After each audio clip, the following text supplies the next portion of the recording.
Whoa, buddy. Put that thing back in its holster. We haven't gone anywhere. I don't understand.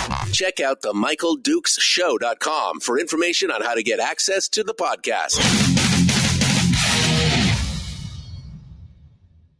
Welcome to the party, pal.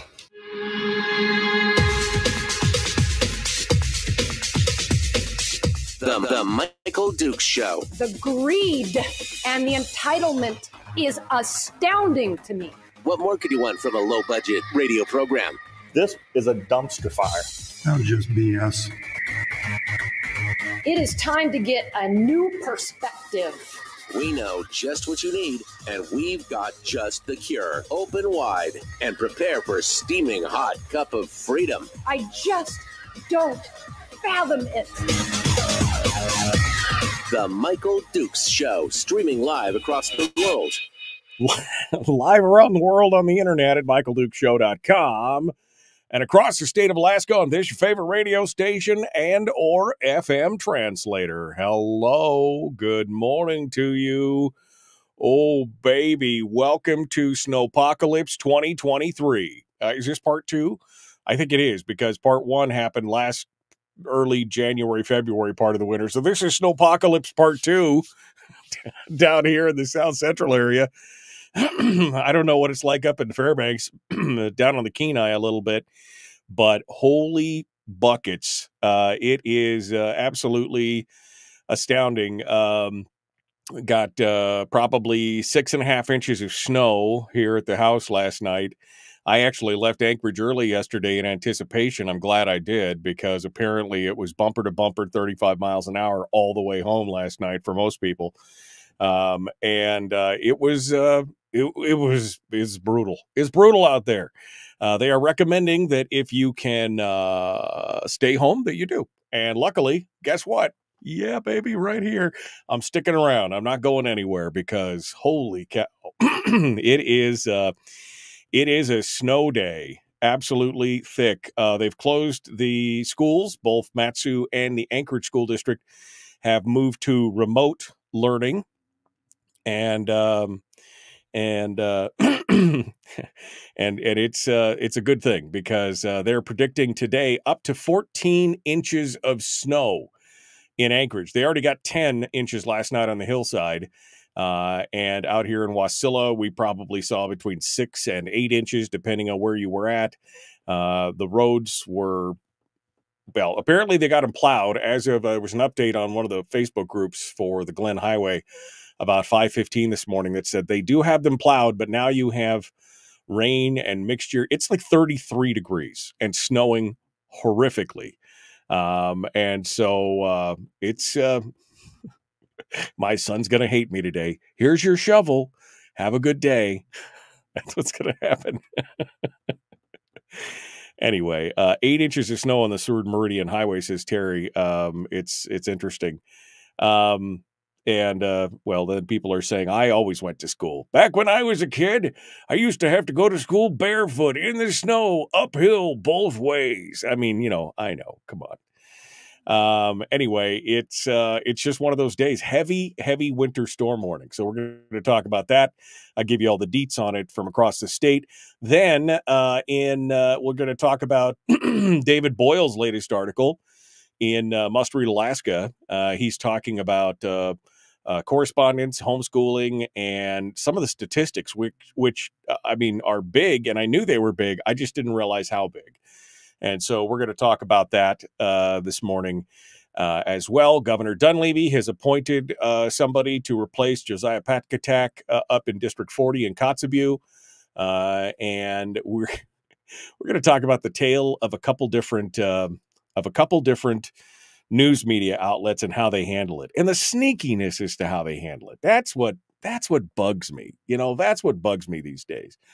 We'll talk a little bit about that. And then finally, in hour 2 today, I am super excited. And this is just for my own gratification more than anything else.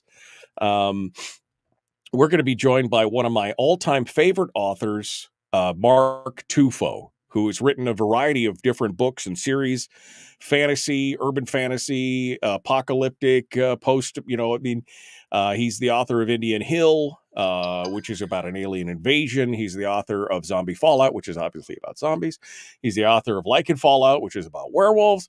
The Whisperer series, which is alternate universes. And I mean, it's just, he writes so many good things. But the thing is that he's kind of an everyman writer, and he has got just this amazing dialogue and character building, and it's literally one of my favorite. I just so happened that I just had finished re-listening over this last few months to many of the series, and I finally got to Indian Hill, which I hadn't listened to in ever, and finally just finished all the Indian Hill books, and just it's going to be fun. I can't wait. I want to talk to him about where he came from and how he got into writing and how this whole thing kind of tripped together, and the work between he and his wife Tracy, and it's going to be fun. So it's going to be good. I'm looking forward to it. In hour 2, author Mark Tufo will be joining us to discuss his thing. So there you go.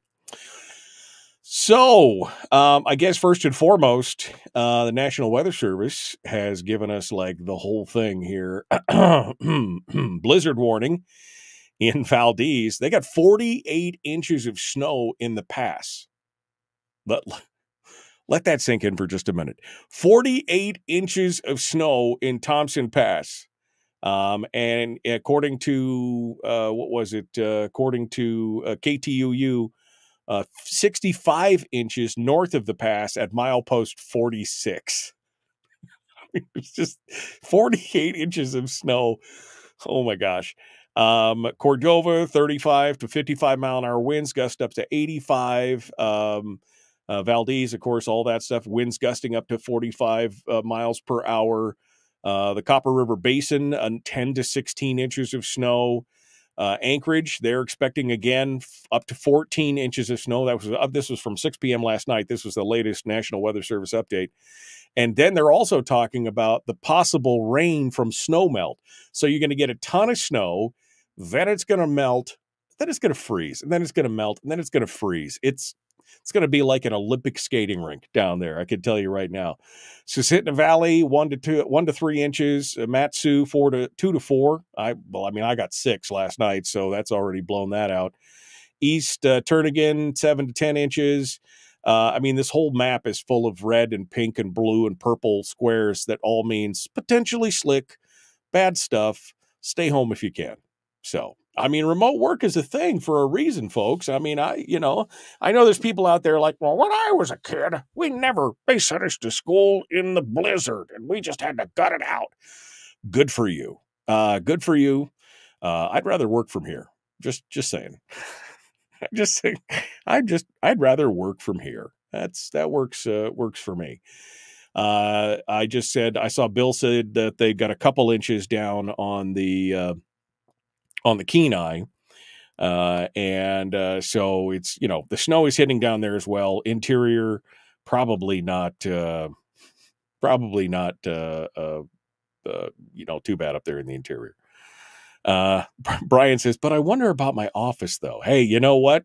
I left work undone on my desk yesterday that I now will not be able to do because it's undone on my desk and not on my desktop.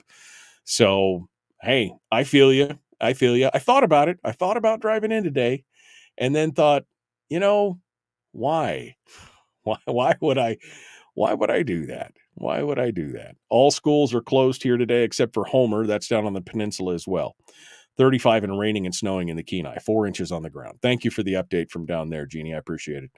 So anyway, it's winter. It finally hit. I guess this is what we get for doing the anti-snow dance for so long. Right? I asked you guys to help me out and keep the anti-snow thoughts in your head. I just wanted there to be no snow till Halloween. Y'all helped me out. We had it. It was great. It was beautiful. And then it dropped the hammer, right? Like the hammer of God. It comes down. And so I guess that's what we get for putting it off a little bit. It was all the buildup and then just dumps it out. I'd do it all over again. I'm just saying I would do it all over again for just a few more days of, brownish, greenish, no snow. I'd do it all over again. We're going to have to see. I know people that kept saying that this winter is going to be warmer and drier, and you can only hope. You can only hope that this winter is going to be, because last winter, so I was reminiscing about how much snow and the fact that I was snowed in at the house for couple 3 days. I mean, there was literally 2.5 feet of snow in the cul-de-sac. We couldn't leave. Not even with the Jeeps. It was just like, nope, not going to happen. Anyway, so big snow, stay home, kids learning remotely from school today, all the other things. That's it. That is the big news for today. And, hopefully you all got a pass. A pass for getting home. And we'll see what happens. Okay. So, it's a pain to shovel. It is. It's heavy. I shoveled off the back porch this morning and I was like, this snow is heavy. And that was about enough work for me for the day. Just the back porch. I mean, it's like 4x3, right? I mean, that was enough.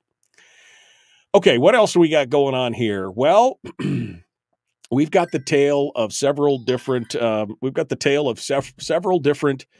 news media outlets talking about the appointment of Josiah Patkatak's replacement.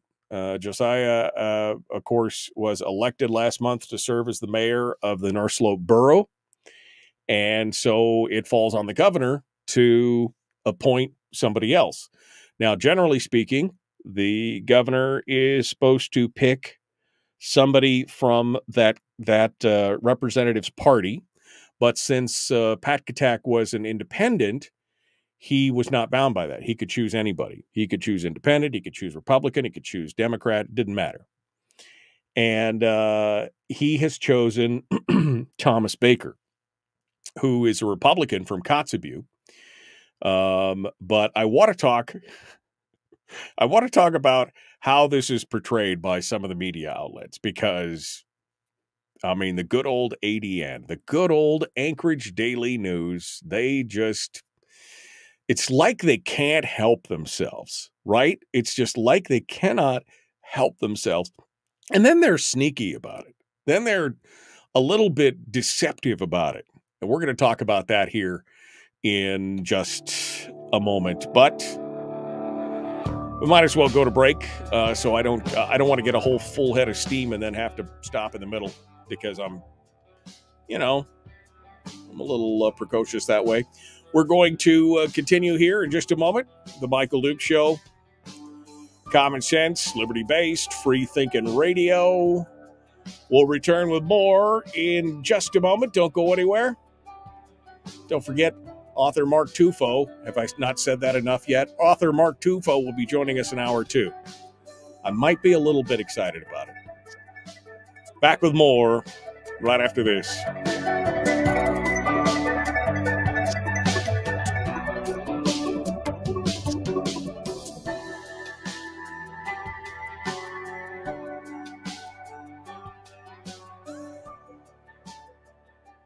If you missed the show, you can listen to it on your time with Dukes On Demand. Oh, and it's free. Like America used to be. Streaming live every weekday morning on Facebook Live and MichaelDukesShow.com. Okay, we are in the break. Let me come on, right there. Okay, sorry, I forgot to put a timer up on the window, and I had to roughly run over there and get it done. So, good morning, my friends. How are you? Terry's like, never again will I go in with you and do an anti-snow dance. Never again. Come on. You know it's fun. Jeannie says, I just have to ask, are you excited about your guest today? Maybe. Well, they say never meet your heroes. All right, let's see. Where are the snowplows in Kenai, says Cynthia. Makes me so mad. They knew we were going to get dumped on, so why aren't they out plowing? Well, that's a good question. That's a good question. Those books, says Denise, what ages are they appropriate for? Adult. I mean, it's not like there's sexual content or anything, but most of them deal with a zombie apocalypse or an alien invasion or something along that line. So it's going to be, and there's language.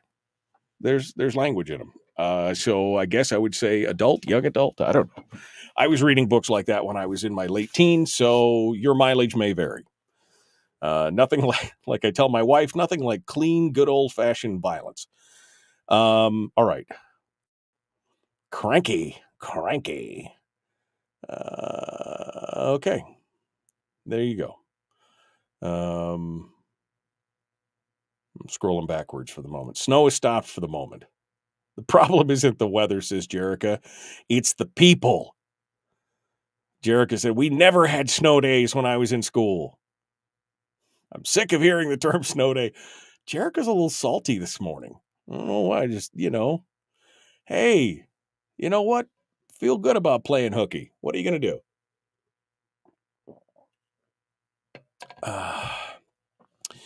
Melody says she loves my donut shirt. Well, this is my King's donut shirt. This is my King's donut. Cindy over there at King's gave it to me. They make some amazing donuts over at King's. Absolutely delicious. Donut King in Wasilla, home to some of America's best donuts, just keeps getting better. They're proud to announce the return of their head donut baker, Jared, whose sole purpose at Donut King is making donuts great again. Veteran-owned and operated, making more than 70 varieties of handmade, hand-iced donuts fresh every day. And do not forget to stop in and get a King's dozen for work or for your special event. Donut? See what I did? Donut King, making donuts great again. 490 North Main in Wasilla, or find them on Facebook. Yeah, they do good work.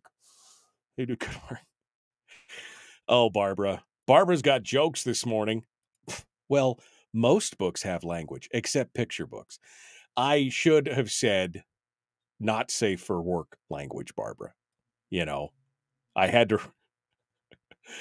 Mark is a former Marine, all right? So just keep that in mind when you're looking at this. Former Marines are not known for their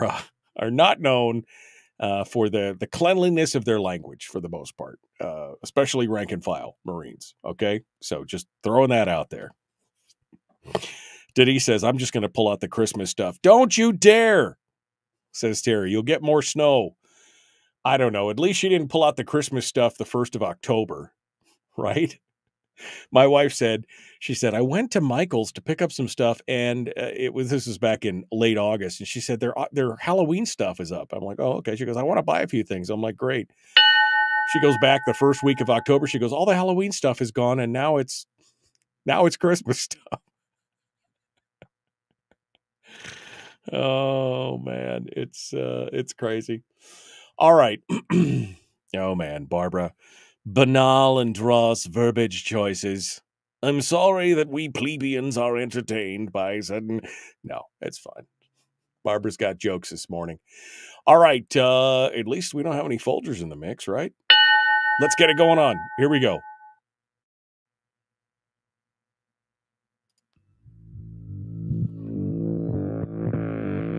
Public enema number one. Oh, wait, sorry. Enemy. Public enemy number one, which makes more sense. On the other hand, he's a little bit of a pain in the Michael Duke show. Yes, I am. I'm a pain in your whatever.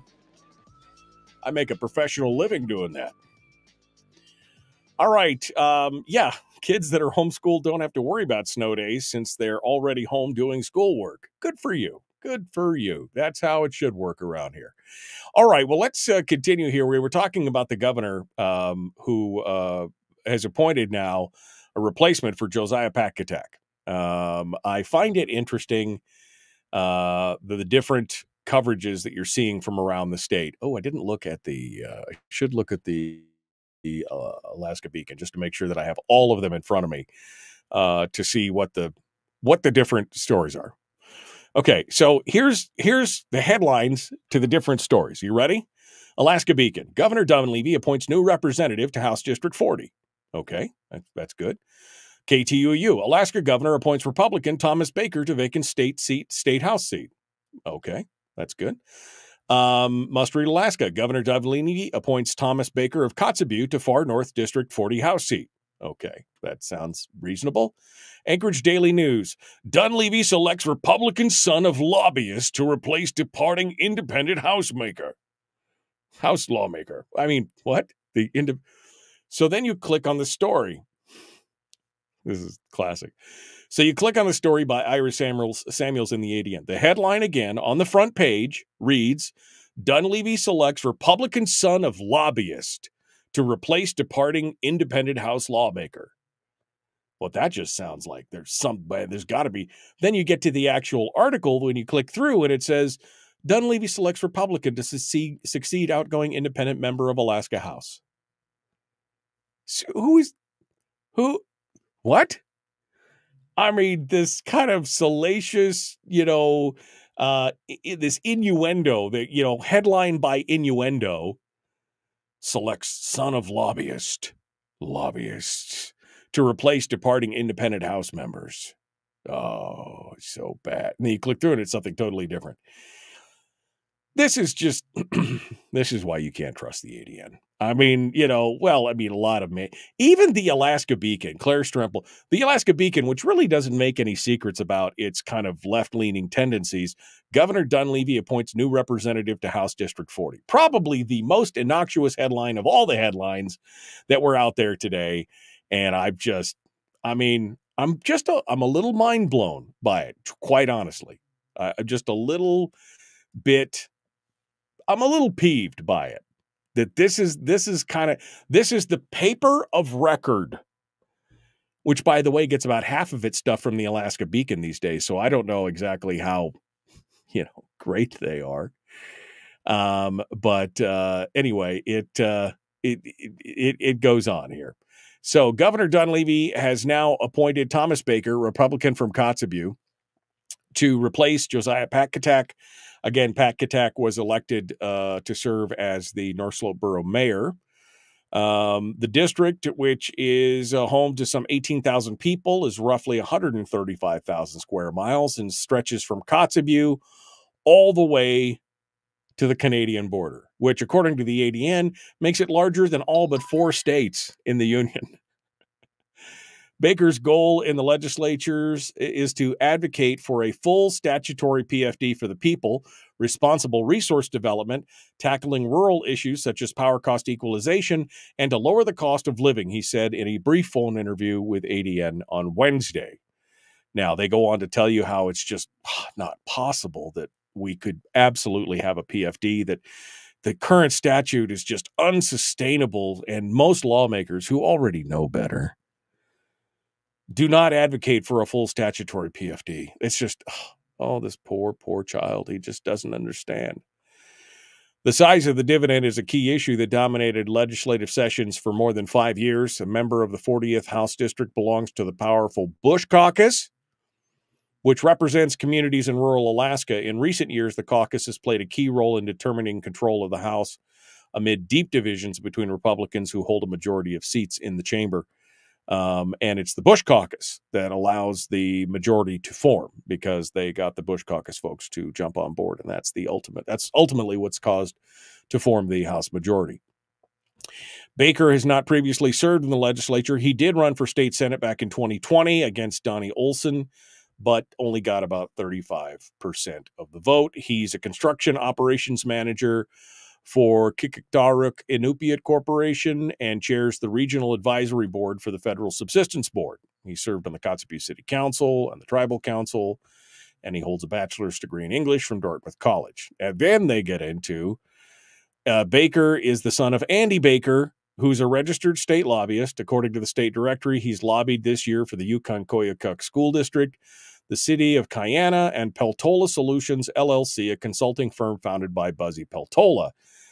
In previous years, Andy Baker has lobbied for the North Slope Borough and the Northwest Arctic Borough, among other clients. He's also a supporter of Dunleavy, having contributed $5,000 to his re-election campaign. How dare he advocate for all of these rural community organizations and school districts and everything else? Evil lobbyists. And then he gives money to Dunleavy. I think that was really the slap in the face, was that he gave $5,000 to Dunleavy's re-election campaign.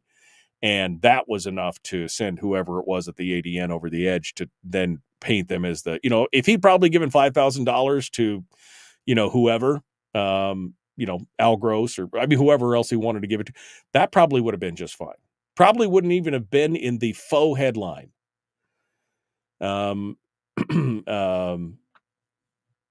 David Thomas Baker's comment to his father's about his father was, "My father is my father, and I don't really have anything to say on what he does for work. I know in the past he's been a registered lobbyist. I don't know what his status is at the moment.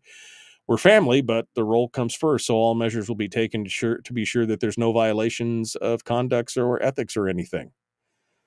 So now it goes to a confirmation vote in front of the House majority. So the House majority will have a say on this. That was a law that KTUU mentioned was put into place under a 2020 ballot measure. Provisions of law dealing with legislative vacancies were tweaked under the 2020 ballot measure number 2, about dark money.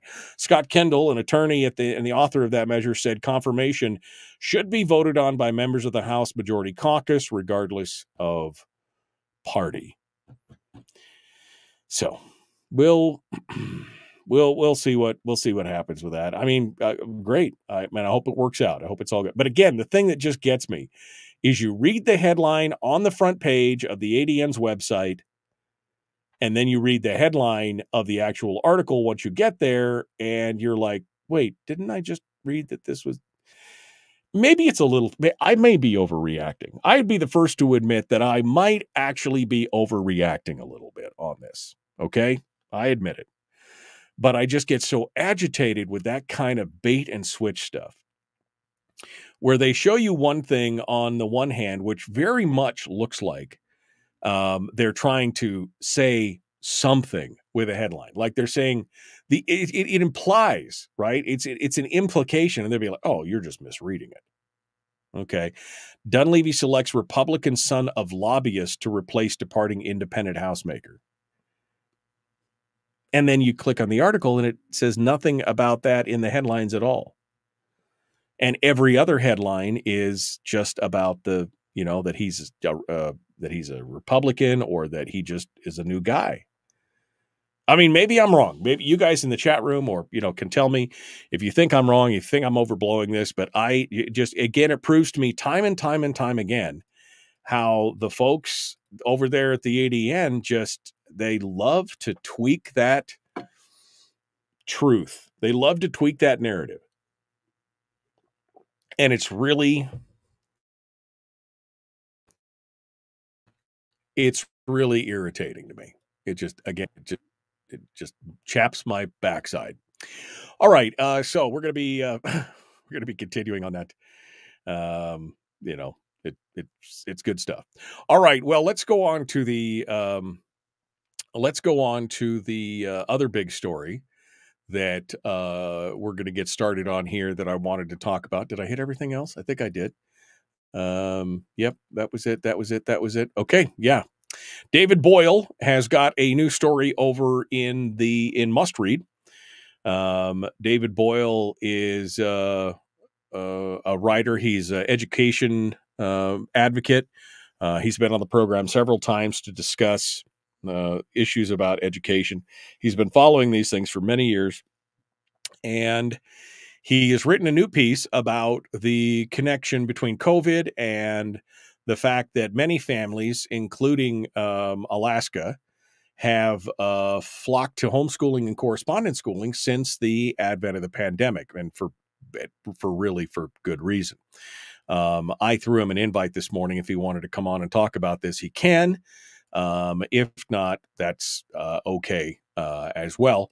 But this is a great article because it highlights a lot of the things that I've been talking about in education and about what's happened since COVID. Kind of the eye-opening aha moment for many parents during COVID when they discovered that, well, maybe the school district wasn't all about the children, right?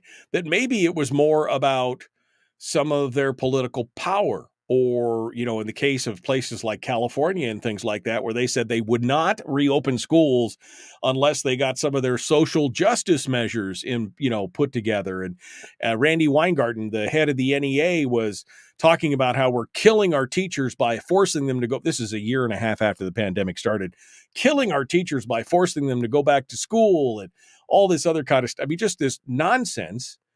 And a lot of parents discovered that, well, it really homeschooling or correspondence schooling or learning pods or teacher share programs or whatever it is, whatever kind of different thing that they did was not as bad as they were told. They were told it would be way too tough for them, that they were way too stupid to be able to teach their own children. Just like that guy who said, I mean, it was easier to get a gun than it was to get a library book. And then people tried to get a gun during the pandemic, and they discovered that that was a lie. I mean, shocking. I know. So anyway, David Boyle goes in on this and starts talking about it. And he says, this is one of the good things that came out of the pandemic. I agree. I've often said that there are a couple silver linings out of the pandemic. One, obviously, was the interest in homeschooling and the eye-opening moment of realizing that the school system was not the end-all be-all of teaching your children's education. The second was, of course, the advent of more remote work and how that has really changed the face of working. I mean, which is good for us today with all the snow and everything, right? I mean, that's a good thing. But David goes on to say parents were basically left to their own devices when school doors were closed and kids were shut out. Students fell way behind academically. In fact, they said that it was probably the greatest learning loss in at least a generation, if not two generations. I mean, that's how much of a learning loss it was for those kids. Parents were disappointed, disgusted, and just plain angry when they noticed that the public schools were pushing inappropriate sex education down to the lower elementary school children, hiding gender identity, transgenderism from parents, allowing pornographic books to elementary schools, and pushing political philosophies in the classroom.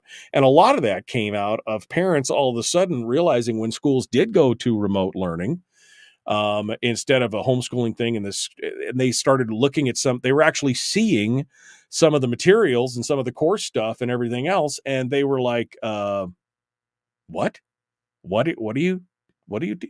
So that prompted a lot of parents to get engaged and to do their own thing and taking the task of teaching their kids onto themselves, which is where it should have been to begin with, in my opinion. The Washington Post recently published an article titled "Homeschooling is the fastest growing form of education," where it cited that homeschooling surged by 45% from the 2017-18 school year to the 2022-23 school year. 45%. But in that Washington Post article, they only looked at the data from 32 states and the District of Columbia. They did not look at data from Alaska, where homeschooling has been growing by leaps and bounds for years. Since the pandemic, the number of students grew from 12,500 to a whopping 18,900, almost 19,000 in Alaska's 12 largest homeschool programs. And those are just the students who are actually in a homeschool program. It doesn't talk about self-guided. It doesn't talk about pandemic pods. These are just the 12 systems that take state money. Okay, I want to be clear on that. There are plenty of ways to homeschool your kids that doesn't involve the government or school funding or anything else that you can do all by yourself.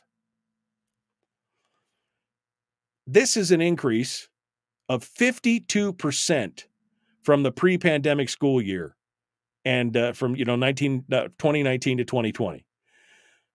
They are just an increase. I mean, that's astonishing. 52% increase in homeschooling pre-COVID to post-COVID. And he goes on to talk about the funding and how a lot of the state correspondence students receive nearly a maximum, almost 90% of what the usual student allotment is, which is about $5,000. And you ask, well, yeah, but wait, why do we spend almost $18,000 because only $5,000 of it goes to the kids and the actual education. The rest of it is overhead and maintenance and salaries and administration. And yes, 2/3 to 3/4 of it goes to somebody else. He goes on to talk about the different student populations and everything else. I remember when IDEA, I was living in Fairbanks when the IDEA program broke 3,000 students. And that was a big deal to get 3,000 students in the homeschooling system. Today, they're at 7,300. So that was 10 years ago. Today, they're at 7,300. And there's a whole lot of different students out there. And IDEA does it for less than anybody else. IDEA has the most students. The next one would be Raven, and that only has just over 3,000 students. And yet you look at the costs and how much it costs, the per student cost for IDEA is $4,512. Whereas you go to Matsu Central, which is their own homeschooling, that's almost $8,000. Family Partnership is $10,500. Anyway, you could go through this article and talk a lot about it. It's got a lot of great stuff in it. And we may pick some of these things apart here as we go through that as well. We're going to continue in just a moment. We will be back. The Michael Duke Show. Mark Tufo going to be joining us in hour 2. I can't wait. Back with more right after this.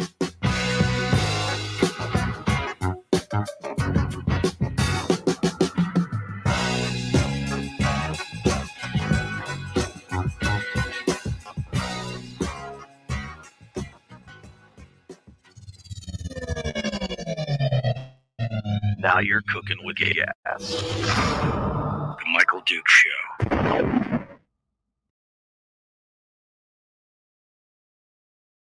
Okay. Does IDEA have to disclose financials? Yes, because they are IDEA, the Interior Distance Education Association, is part of the Galena City School District. It's an offshoot of the Galena City School District. So it is a governmental agency, essentially. So yes, they have to disclose their financials. Timothy says it's an echo chamber this morning. His Folger's on a timeout. Well, not officially. I mean, he got the warning. He got warning number 1 yesterday. Well, one and only. So he's not on a timeout unless it's self-imposed today. Terry says, since I'm assuming my grandchild started a homeschooling, she is excited and thriving in all her subjects. So nice to see her smile again. Yeah, absolutely. Yeah, absolutely. Denise says that she loves IDEA. We use them overseas as a military family. That's fantastic. That really is. And I knew that they did that they worked with military families overseas, especially families, once you said you were coming back and everything else. That's amazing. Super excited about that. So that should be a good time for sure.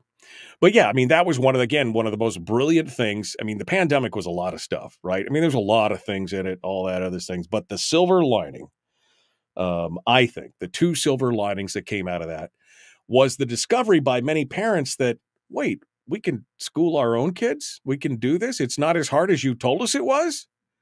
We thought this was supposed to be hard. You said we weren't smart enough to do this. And all of a sudden they figured out that, yeah, they probably were smart enough. Again, it's the whole thing of, it's easier to get a gun than it is to get a library book, until, of course, they went to try and get a gun and figured out that, fingerprints, 10-day waiting period, 53 reams of forms and approval of the government. And they went, wait, that's not what? How does that work? I don't understand. Same kind of thing. All of a sudden people discovered that it wasn't that hard. And in fact, in many cases, it was better for their students, for their children.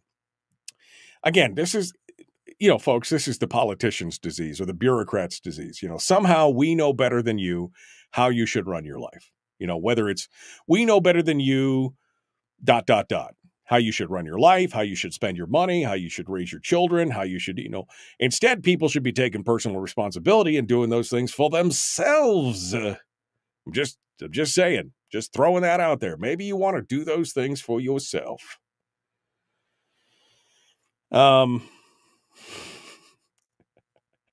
Anthony says, putting your kids in public school is akin to owning a classic car and leaving it at a demolition derby and acting surprised when you get it back covered in dents with the engine blown out. Yeah, I mean, that's exactly it, right? I mean, anybody who's a student of history understands that, don't be surprised when you send your children to Rome and they return as Romans. That's pretty much it right there. And sure, there's tons of parents who are not taking an interest or a direct interest in what their kids are learning. I mean, they're using the school system as a glorified babysitter. I mean, you get out of it what you put into it. There are some parents who are doing, they're engaged, they're doing well, their kids are probably doing well. But, probably the average person is just struggling to, make sure they got 3 hots and a cot and they're, making sure everybody's got what they need. And so maybe they're not paying that close of attention. And all of a sudden when the pandemic happened and schools closed and everybody went to the remote learning thing, and all of a sudden the parents were looking at what their kids were learning as they looked over their children's shoulder and they went, what? And I mean, that was the moment that a lot of people made the decision that maybe they could do something different. I mean, it's good. It's good. All right. We are about just over a minute out of the break, getting ready to rejoin the radio here in a minute. We've got one final segment, and then we get a chance to talk to Mark Tufo. Oh, I'm so excited about this. I've been looking forward to this all week long. And I'm going to get to and Mark, I just looked down. Mark's in the green room already. What? I mean, he's an early bird getting the worm this morning. You can't see him, but I can. Mark is down there in the bottom. I mean, I may just throw everything else to the curb and just pick it up with Mark here. We're going to do the whole next hour. We may get to go early here in just a second, because why not? I've been looking forward to this for a while. I've been following Mark's work since there were only, I want to say 3 books published. I think the first 3 zombie Fallout books, I think, was when I first discovered him. And I've been loving it ever since. So maybe we'll just jettison the rest of whatever I was going to talk about for the next segment, and we'll just get started here. How about that? I don't have enough time to test his audio before we do it, so we're just gonna F it. We're gonna do it live. All right, you ready? Here we go. The Michael Duke Show. Common sense, liberty-based, free-thinking radio. Like, share, follow, do all the YouTube and Facebook stuff that you want. Don't forget to tell your friends about it being on regular old terrestrial radio. Let's do this thing. Here we go.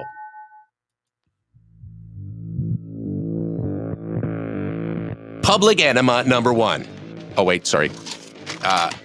Public enemy number 1, which makes more sense. On the other hand, he's a little bit of a pain in the Michael Duke Show. I am not. I'm a perfect angel. Just ask my dad or my mom, who are in the chat room today, watching the whole thing here, doing it with us today. Every morning, the Michael Duke Show, broadcasting live across the state of Alaska on this, your favorite station and or FM translator, and of course, live around the world on the internet on the audio-only live stream at michaeldukeshow.com. And on Facebook and YouTube and Twitch and anything else, wherever else we can plug the cords in, that's where we're going to send the show each and every morning. I was going to continue on my little rant about schooling and things like that, but lo and behold, my guest has showed up a little bit early, and who am I to look a gift horse in the mouth? At this point, we're going to get things squared away, and we're going to jump over. Mark Tufo is in the green room, so let's get things set up and bring him on board. And fingers crossed that all the audio and everything else is working here. We're going to jump in and talk with him. Oh, see, there we go. Look at that. Mark Tufo joins us this morning. He is the author of 5, 6 different series of books, dozens of titles. one of my favorite authors for many reasons, and he joins us this morning to discuss a little bit a little bit of everything. And of course, in his time zone, he was told there would be beer. I'm going to have to dig one up. There was virtual donuts in the green room, Mark. Did you miss that? There were virtual donuts. I didn't see those either. They looked like someone took a bite out of every one of them. Well, they had to be taste tested. I mean, you have to make sure that they're not poisoned. Did your father never do that to you? I mean, come on, just making sure that that's not poisoned there. You know what I mean? So welcome to the program, my friend, and I really appreciate you coming on board and joining us. I have, like I said earlier, just a little bit of take a little bit of setup here, but I discovered your books probably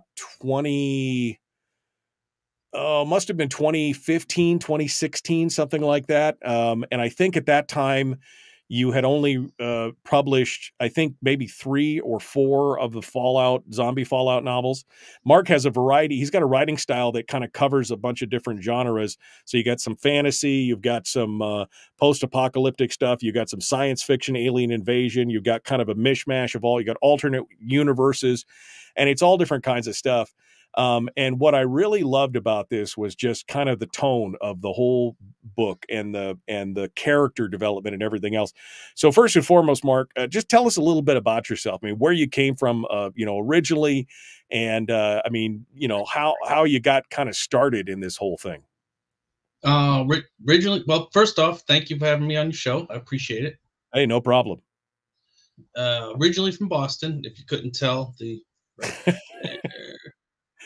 The sarcasm will teach us it here in just a minute. It'll be fine.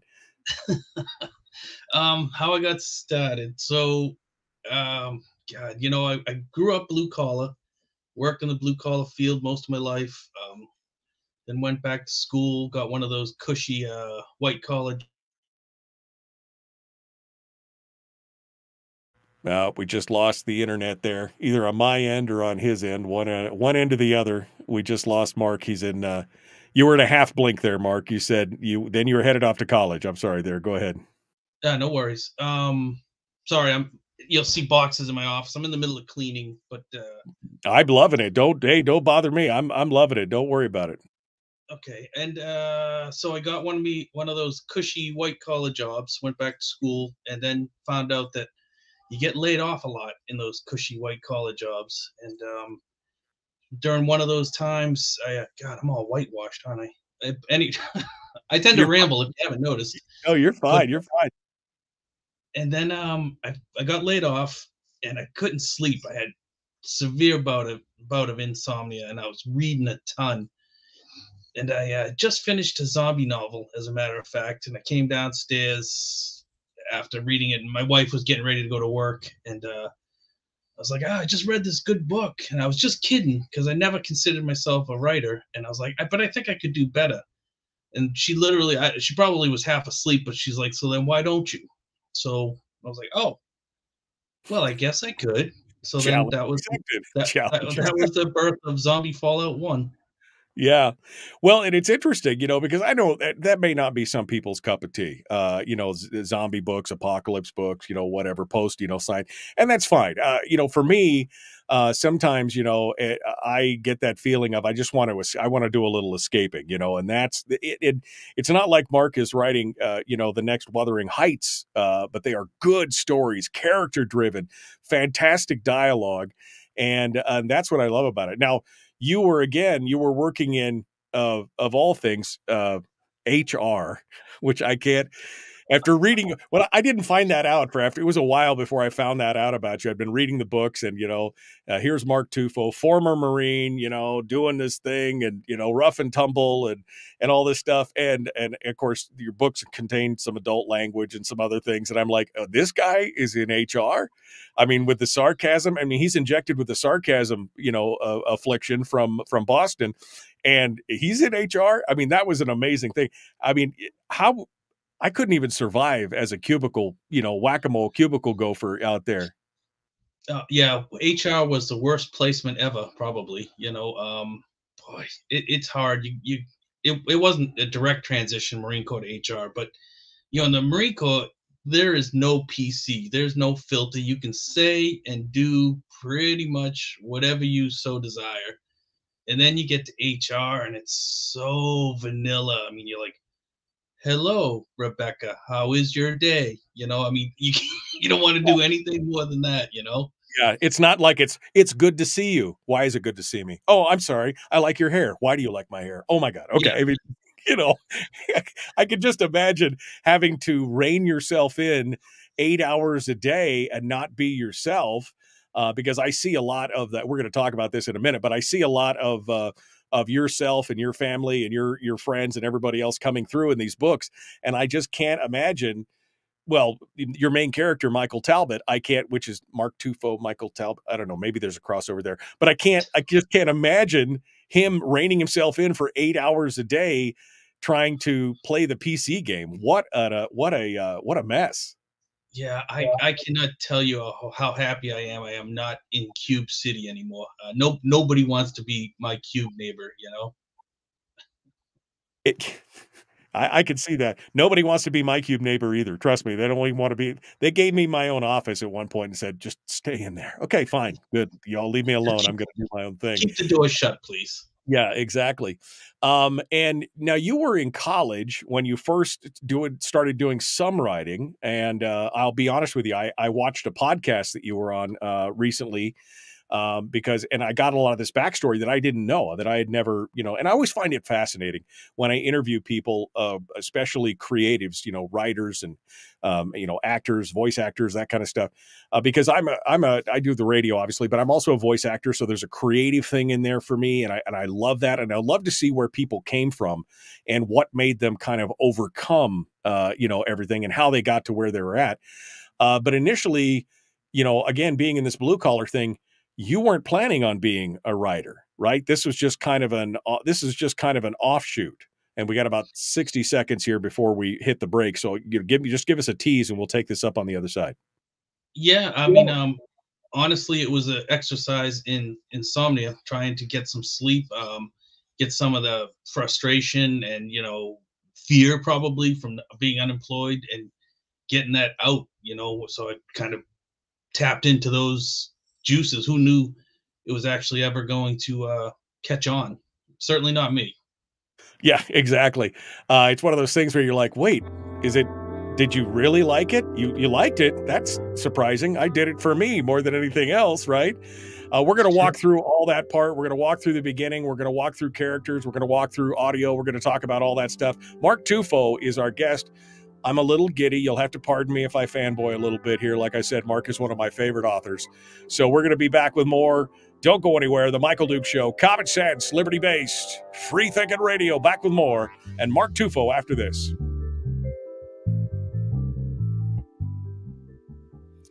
All right, we're at the top of the hour now, so they got news and everything else, and then we're going to rejoin for hour 2 and get ready to do it. So, Mark, I didn't really explain it to you, but I simulcast the entire show on the internet, and so we have commercial breaks and top of the hour breaks and everything else, and then they pick it up on the radio. So right now we're in the top of the hour break for the radio stations across the state, and we're doing that stuff. I just want to say thank you for coming on board. When I've sent out emails to a couple other authors that I really like, and you'd never get anything back. It's like, I know they're busy and they got a lot of stuff. And I'm just this little podunk radio show in Alaska that, nobody gives two craps about. And so when I sent that message to you, I was like, well, it'll be interesting to see. And boom, the next day I had the response, and I really appreciate you reaching back out because it's gratifying to see somebody like you who's done what you've done and pull forward. Now I need to talk to you about your wall that is like my kids and myself. I'm a nerd. I'm a big nerd. Would just love all that. I see you get your full size R2D2, and then you got another one, and I see several more. And just tell us about what you got there behind you. What's all the stuff? Your most prized. So that's some Legos right there. There's some NFL stuff. Whole bunch of Star Wars stuff right there. I don't think you can't see Frankenstein. He's cool right up there. I see the hands. All the way up. Those are my books. and then the ones with the alternate covers and stuff like that. The street signs where I grew up, right there. Oh, great! And I'm a Giants fan, so.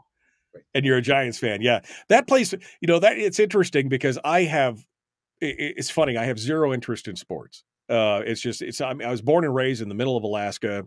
We didn't really have, we don't have teams. We don't have all that kind of stuff. And I played a little hockey in college, but other than that, I'm not really a sports guy. And it's funny that that there was this constant thing in your especially in the early days of the books or the early days of your characters where they're like, oh yeah, I'm a Red Sox fan and you wore a Yankees hat. I mean, that's like death. That's like, the Crips and the Bloods. You just walked into the wrong territory kind of thing. It's amazing. How big a impact did sports have on your life growing up? I mean, with your dad and your family and everything else, is that a huge thing that kind of pulls it all together? My mom was actually a huge Red Sox fan, and I was very happy she actually got to see them win a World Series before she passed. But yeah, I mean, I grew up in Boston, and that was the lean years, and live, breathe, eat, bleed Red Sox.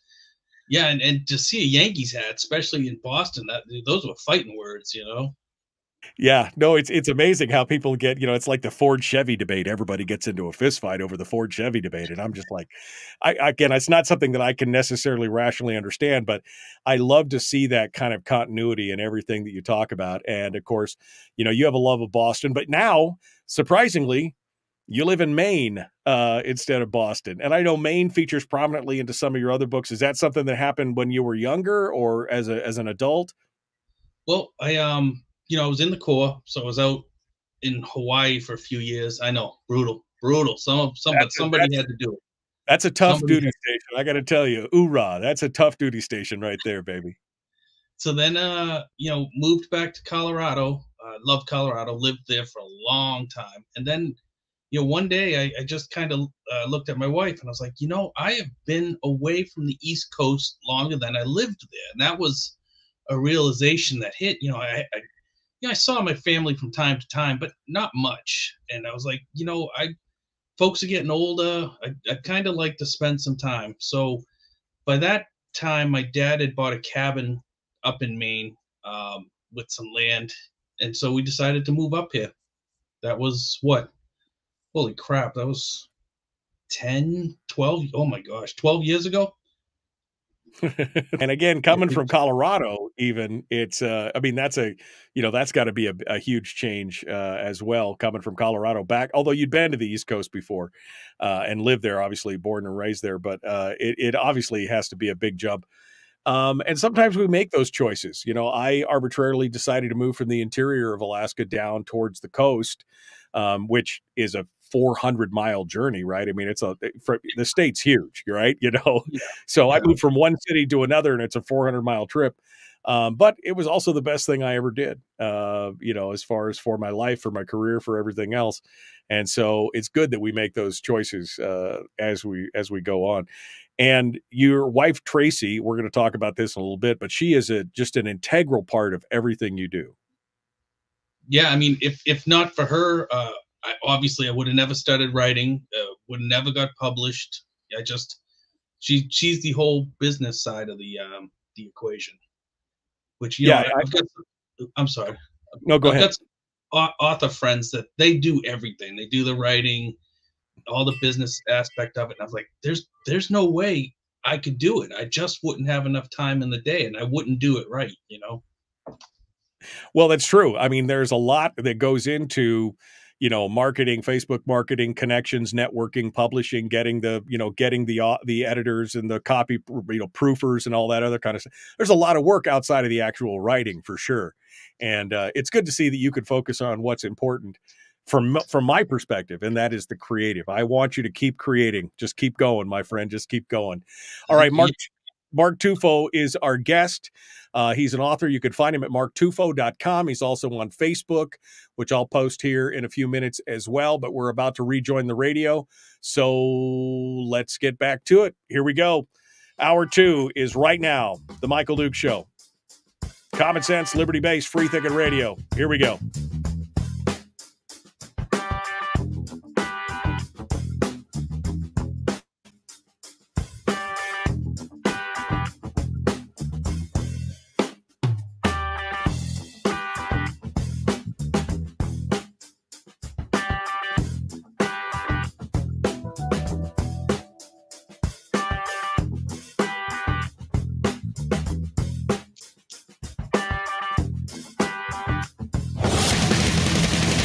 Whoa, buddy. Put that thing back in its holster. We haven't gone anywhere.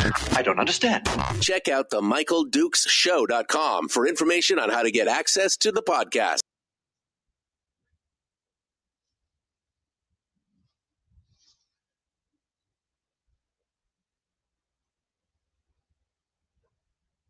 I hope he didn't want me to take over the show. That would be bad. And the entitlement is astounding to me.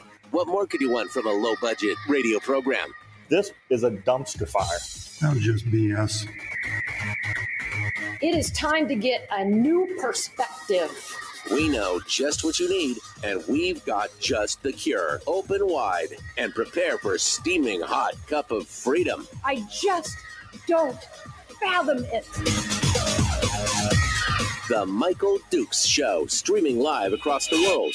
Live around the world on the internet at michaeldukeshow.com, where you'll find links to everything, including the audio-only live stream, links to the podcast, which you can find on Spotify and other places, and, of course, simulcast ports on Facebook, YouTube, and Twitch.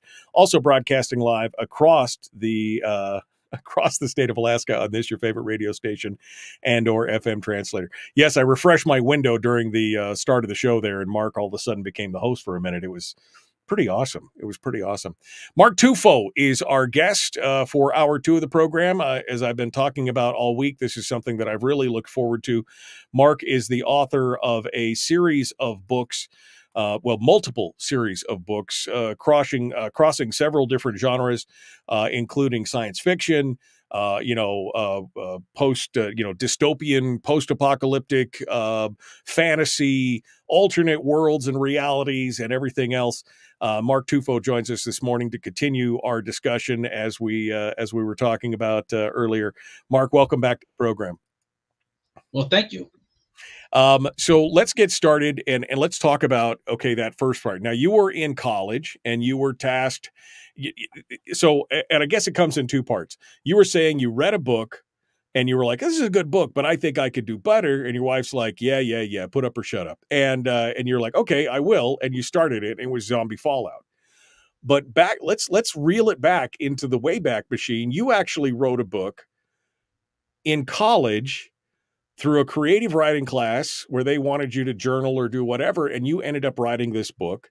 And then it ended up in a box somewhere, and you found it. Tell this story, because I found this to be very, very interesting. So I won't recap, but yeah, that was the whole thing. Had the creative writing class, had to write a story. Oh, actually journal. You could write about your day or write a story. I decided to write a story. Got, I guess, maybe about 2/3 through, and then it was into the class. So semester's over. I'm not doing the assignment anymore. Luckily, I shoved it in a notebook, and then it ended up in a box that it sat in for years. I mean, you're talking life events happened.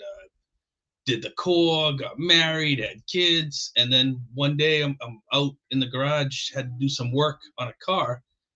And there was some stupid tool I needed, and I was convinced it was in that box that was 9 feet up in the wall in the garage. And I pulled the box down, and I'm like, what the heck is this? So I sat down on the steps, I started reading it. I'm like, oh yeah, I remember this. And then I kept reading, and got to the end of what I had written, and I was like, well, what happens next?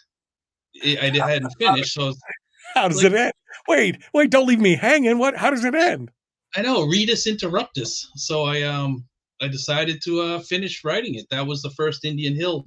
So, God, that sat for 20 years before I finished it. And that was the first book. And then you actually tried to get that book published, right? You tried to get that book published. Tell us about that. Tell us about that painful experience. That for anybody that's considering writing, you better get a thick skin.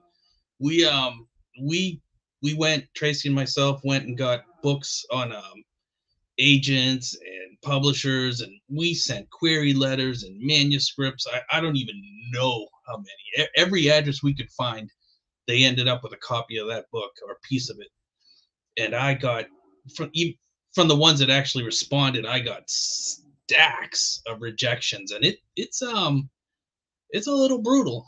But that was, self-publishing was just kind of starting up when I finished Indian Hill, and Tracy's like, well, nobody's gonna pick it up. Let's just self-publish. I didn't even know what the heck that meant, to be honest with you. So we put it up, no professional editing, a crappy stock cover image, and it did how you would expect. Great, right? It was like 1-2 copies. You're like, yay, somebody bought it.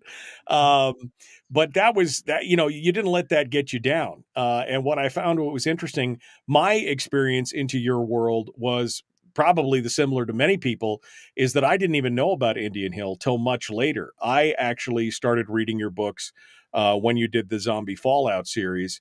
And quite honestly, I had never read. I'd watched, of course, Walking Dead and all these other shows and things like that, but I had never read an actual zombie apocalypse book. And I stumbled across it, and I was like, wow, this is fantastic, because this is, it was the characters, Mark. I think that's what it was. It wasn't just the standard rote, post-apocalyptic, dystopian. This guy is an ex-CIA agent Rambo who has every karate move known to man, and, gets the beautiful girl and can save everybody and bring civilization back together and everything else. Your main character, Michael Talbot, is kind of like just an everyman, and he's a self-admitted screw up, right? I mean, he's like, yeah, I did drugs in college. I was like this. I was working on a road crew. Yeah, I was a former Marine, but it was real, right? The whole thing was just so real. And you're plucking these characters out. Here's one thing about Mark's books that I should preface all this about, is that I think almost every one of the books, basically, they're all centered around Michael Talbot, his wife, the people that he knows. And so what you're looking at is really, it's we should call it the Tufo verse, because it's essentially all these different alternate realities where, you see the same characters go through similar events in different ways. And I just find that fascinating, to see a character that you can know and love, you can get to know, and then see that same character go through different versions of events, whether that's an alien invasion or a zombie apocalypse, or getting pulled into an alternate universe, or fighting werewolves, or whatever it is. What made you do that? Why not create new characters for each one? Why? I mean, what's the reason? Well, like a lot of the major events of my life, it was an accident. What happened was, so I had written Indian Hill, like we said, way back in college, created the character Michael Talbot. And then we go back to fast forward to the Insomnia and deciding to write Zombie Fallout. And I was like, well, I know this Mike Talbot dude. I'm just going to write about Mike Talbot. And again, Michael, I had no thoughts that these books would ever sell. I mean, they were more an exercise for myself and to get out of my head. And all of a sudden they started catching on. And yeah, like you said, Zombie Fallout was kind of the gateway book, and people were eating those up eventually, maybe pun intended. And then they started to find Indian Hill, and they're like, wait, I don't understand. How does the future Mike Talbot not know Mike Talbot from the alien invasion? And I was like, I've got this character that's in two worlds. So I had to create a divergent point, which is a car accident, which is a pretty pivotal scene in a few of the books. And that kind of explained how this path was an alien invasion, this path was a zombie apocalypse, and this path was, Mike in Alaska fighting Yetis. So Right. No, it's pretty crazy. I mean, because I don't know if I've really seen an author who's done that, taken the same character and plonked them into different, basically, worlds as it went through. And you see a bit of that, and I think you're doing a little retconning there later on in some of the some of the Zombie Fallout books, where you show kind of some of that crossover between worlds, where he could see some of the, all of a sudden he realizes that he's been fighting not just in the world that he's in against the undead, but that he's fighting on multiple planes, right? He's fighting aliens in one, and he's fighting, foreign invaders in another, and he's fighting, Yetis, I mean, all these different things. And that, I just thought that was just fast. And when you fall in love with a character, you want more. That's for me anyway, as a book reader, and I'm a voracious reader. And when I find a character, I want more of that character. And this is just the perfect way to, I mean, hell, you could plonk him down, in, some, Robert Jordan fantasy type world and be like, oh yeah, this is Michael Talbot, doing the thing, some kind of lit RPG thing or something. I mean, it would be amazing to do that kind of stuff.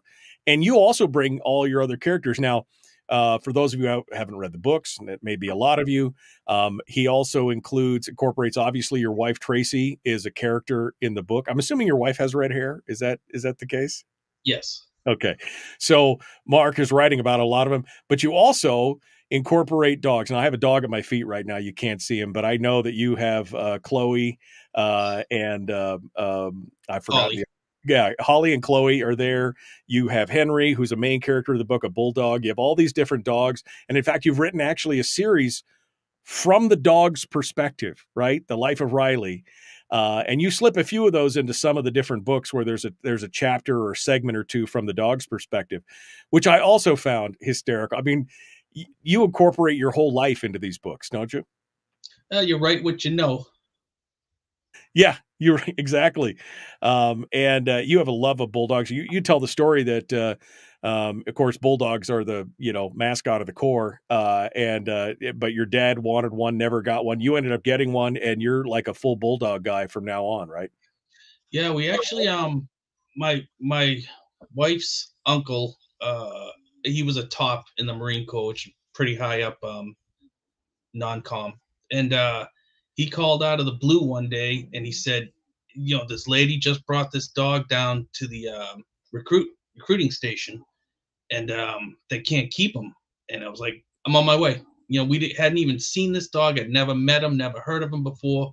And I drove down to meet him, and we got this beautiful, big, old, white English bulldog, George. Fantastic beast. And God, just fell in love with the breed right from there. And now your recent Holly and Chloe, Holly is deaf, right? Chloe's deaf. And you write it, but you even write about that in the book, the perspective of those two dogs, and one being deaf and one not. It's so interesting and so much fun. Now, I'll be honest with you, I have actually never read a written word that you've written, right? Because I discovered about 15 years ago that I'm a speed reader, and I realized that when I read things for pleasure, for my work, that's great, news stories and everything else to get the gist. But when I'm reading for pleasure, I discovered that I was missing whole chunks of kind of some of these intimate details. And so about 15 years ago, I went to almost all audiobooks. And so that was how I was exposed to your audiobook, or to your books, was through audio. You didn't think anything about that. You actually got into audiobooks almost by accident, right? Shocker. Just fell into it. So tell us that story. So this publishing actually, Mark, I apologize. I'm losing track of the time. I'm having too much fun. I lost track of the time. So let me take a quick break, and when we come back, we'll talk about audiobooks and what impact that had on your world, and we'll get back to that here in just a moment. Mark Tufo, our guest. You can find him at marktufo.com. He's written United States of Apocalypse, the Indian Hill series, Life of Riley, the Clown series, which I have not read because I hate clowns. But we're gonna continue to talk more about this in just a moment. The Michael Duke Show, common sense, liberty based, free thinking radio.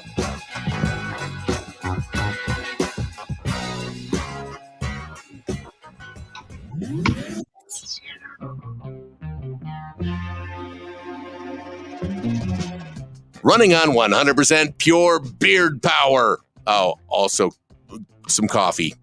We dip our beard in coffee. Ha, nice beard. The Michael Duke Show.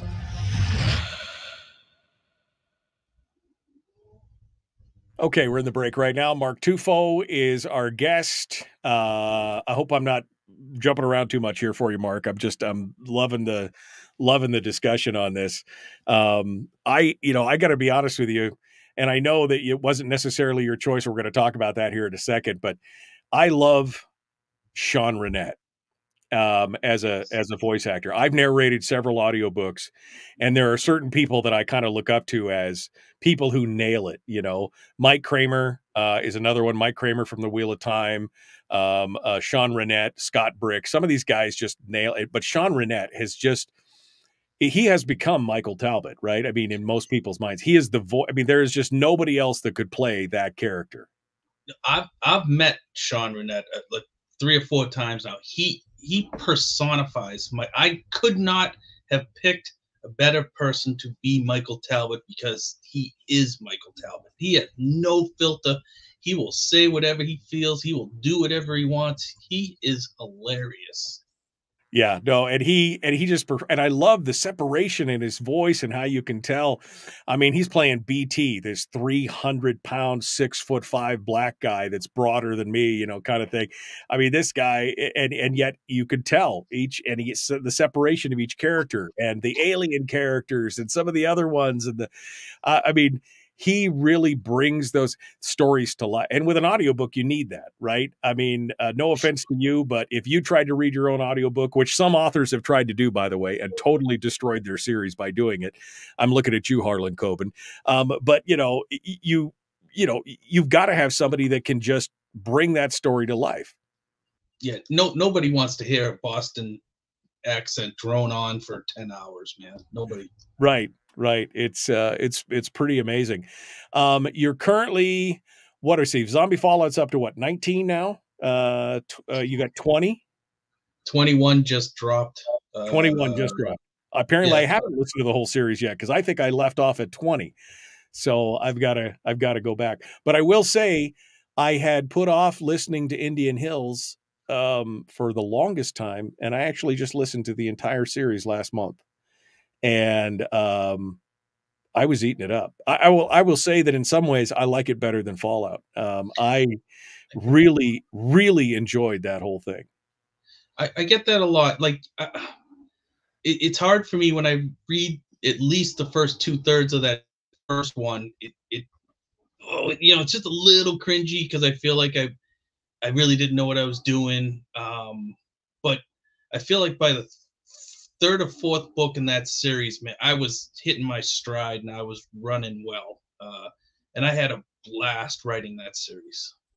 It is, it's really good. I would put it up there again, kind of that same, and we'll talk about this, but kind of the attitude, the irreverence, the snarkiness, that Bostonian kind of sarcasm bug coming through at every level.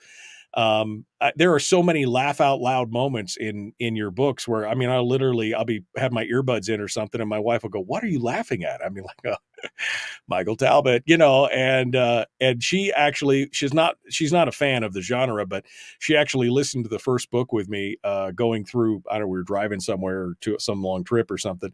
And she was like, "That was really good." Which is high praise from her. She's very, very set in her taste. And as a former book reviewer, she's like, I like that. That was a lot of fun. That was a lot of good, again, we're not trying to make Citizen Kane here. We're trying to make entertainment, right? We're trying to make something that is escapism and does a good job. And it's not high art. Yeah, no, but it's great though. I mean, it's fantastic. And maybe that's just me. Maybe I'm a simple man. I like, Louis L'Amour, Dick Francis, some of these guys who are like, well, they're also formulaic. I'm like, yeah, It's a formula that I enjoy. Here's the thing: if it works, if it ain't broke, don't fix it, kind of thing. Sure. So we're going to get into that. All right. So we're going to talk about audio here. We're about to return. Folks, like and share the show. Like and follow the show page from wherever you're at. You can share it with other folks. Tell folks about Mark. Go out and visit his website. Go out to Audible and pick up a book or two. I actually recommend starting with Indian Hill. I really think that is a fun book. We're also going to talk about some of his team ups with some other authors as well.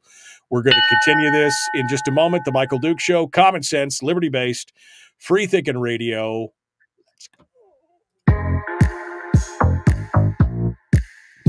The Michael Duke Show. Not your daddy. Wait, sorry. Not your daddy? Ooh, not your daddy's talk radio. Huh. Whew. I was scared for a second. Thought we were going down. Here's Michael Dukes and the show. That's right. Not your daddy's talk radio, although my daddy is in the chat room. I did see him earlier. Hey, Dad. How you doing? Dukes. Yeah. Mark Tufo is our guest. And you'll just have to forgive me. I'm fanboying a little bit today, just enjoying a little conversation with one of my favorite authors. His series of books, whether it's the Indian Hill books or the Whistler series or the Life of Riley, Fallout, Zombie Fallout, Lycan Fallout, United States of Apocalypse. I mean, just at one point I heard you say you were working on something like 5 or 6 different series. You were writing books for those series all at the same time. Is that the truth? Yeah, I was doing an interview like this, and they asked what I was working on at the time, and I started thinking. It was the first time I'd actually sat and thought about it. And it kind of froze in my head. I got terrified, realizing I had 5 active series going. So I actually started to wrap some of them up. I was like, this is insane. I can't be doing this. You kind of scared yourself, right? I mean, at that point. Kind of self-realization right then. Now, I know at the beginning you had no thoughts on your mind about the audiobook space, that you were a print guy, you were doing your self-publishing, ebooks, that kind of thing. But then you kind of stumbled into audiobooks, and tell us that story and how it's affected you now. Did I get an email or a call? I think it was an email, but Tantor, which is a audio publishing house, reached out and they were like, "Hey, we'd like to buy the rights to Zombie Fallout for audio purposes." And I'm like, "Really? You want to offer me money for audiobooks to do?" Because I remember my mom sitting at the kitchen table with books on tape and with that crappy little tape machine, sounded like somebody was talking in a tin can kind of crap. And I was like, they gave me a pittance, but I was like, this is free money. Sure, take them. I don't care. Right. And then a few weeks later, they're like, we found a narrator. We think you'll like him. His name's Sean Runette. And again, I was like, I don't care. Yay, Sean Runette. Who knew? And then I don't know what magic Tantor pulled, but all of a sudden those books were like, before audiobooks, if I sold 100 books, I don't even know if I sold 100, but it was probably 98 ebooks and 2 physical copies. And then once audiobooks caught on, man, it's right now it's probably 90 audiobooks, 9 ebooks, and 1 hardcover. I mean, it just changed the whole trajectory of my career. Audio did. Yeah, and as I was saying during the break, I was talking about Sean Runette, who is one of my favorite narrators. I've tried to listen to almost everything that he's narrated because he's an amazing performer. But he has, I think, in many people's minds, essentially just become the character of Michael Talbot across all of these different books and all of these different genres. That was serendipitous. I mean, you said, I think you said in one interview, you didn't even actually listen to the sample that they sent you when they said, "We got this guy, Sean Runette, you should listen to this." And you were like, "That's great. Go ahead." Did you even listen to the sample? No, honestly, I was like, nobody listens to audiobooks. What difference does it make? Boy, you won the lottery with that one, my friend. No lie. Yeah. No lie. And of course, that's been a huge thing these days. I mean, people are, I pre-ordered the last 19 and 20. I think I pre-ordered both of them on Audible before they came out. I haven't gone back. I have to go back and get 21 right now to get the latest one for the Zombie Fallout series. But audiobooks have made such an impact on the market in so many ways. I mean, if you're talking to an aspiring author out there, shouldn't this be one of the things that they're going for, like right out of the gate? Without doubt. One of my good buddies, one of my writing buddies, Sean Chesser, has a series out there. And myself and John O'Brien, who co-authored A Shrouded World, we were talking with him, and he was super hesitant about doing audio. And we're like, Sean, if it doesn't work out, John and I will pay for the narrator. Just do it. Just do it. You know, and now same thing. He can't thank us enough for kind of pushing him into the audio world. No, audiobooks have become such a big thing. Audiobooks, podcasts, the whole audio scene has become such a huge component of daily life these days that people are just, they're eating it up. Again, I haven't picked up a print book in years, really. And I have cases of books in store. I mean, again, I'm an avid reader. And when we moved down here, there was 47 cases of books that we moved down here. Probably 35 of them are still in my storage unit because I haven't looked at them in years. You know, it's just because that audiobook for me is so easy. You know, I make a 1 hour drive to go into town here. And so, 2 hours on the road, that's an easy thing. Working around the house, tinkering, doing whatever. Audiobooks have become such a thing. And that's why I think it's so important to make sure you have a great narrator. And I'm just so shocked that you, again, fell into the lottery on that and got that done. It's pretty amazing. Now, you just mentioned John O'Brien, the Whistlers, I called it Whistlers. It's a Shrouded World series. But tell me about the team ups, because you teamed up with John for that one. Arturo, I think, is the United States of Apocalypse. Was that who's the author on that? Armand Rosamilia. Rosamilia. So you've done a few of these team ups over the years. Talk to me about that. How do you choose somebody to write with, a writing partner? The Whistler seems to be a little more comprehensive, where the Arturo one or the Amelia one is like you do one chapter, he does another chapter. It's a little more, piecemeal. But what is what's the decision-making process on working with other authors in that respect? Because I imagine as a creative, I imagine sometimes that's got to be kind of hard. Yeah, I'm actually right now on an extended break from any further collaborations. They're just, it's in theory, it sounds easy. Ooh, I only have to write half a book and we put a book out kind of thing. But there's so much more involved because obviously, you have to deal with another creative, and we're pain in the asses, no doubt about it. But, John and I kind of hit the scene at the same time, and we're in the same like Facebook groups, and I've talked to him a bunch. I was like, oh, this guy's pretty funny. And then we met out in Portland, Oregon for a convention, and God, we just laughed our asses off. And we're like, hey, we should write a book together. And of course, this was in a drunken stupor. And then, so it took a while to finally come around and to decide we were going to write. And he actually flew out to Maine. And, the bad thing about two authors together is we can do pretty good damage to a lot of booze. And our intention had been that weekend to sit down and write. Well, we sat down and attempted to write after a very thorough night looking at bottles, and it did not go well. Right. So then we kept it up, and then we decided, okay, let's do this. I'll write a part, and then you kind of riff off of it, and we'll go back and forth. And that was pretty much how the first book went. We got a little more structured as we went along, but yeah, that was the genesis of that book series. Yeah. Well, and it's interesting again to see, especially with the different styles of writing, it's definitely interesting to see those kind of things come together. I have not finished A Shrouded World. I did finish the United States of Apocalypse, and I'm waiting to see if that's going to continue because that was again a fascinating. No, it's not going to continue. That's too bad because that was a fascinating idea, and I really like that kind of Red Dawn aspect of the whole, fighting back against an invading force. But it's good. It's good that to see a different perspective on those things and everything else. Zombie Fallout, obviously the big one. You wrapped up Lycan Fallout, which is in the same universe but kind of in a time stream difference. Are you going to continue? Because the word is that maybe the children were going to be part of something. What can you give me some teasers out there? Things you won't tell anybody else, just you, me, and 5,000 of our closest friends here. I have just 2 seconds. I got to go off screen because we got a little stupid Roomba that's about to come in here. I just want to shut my office door.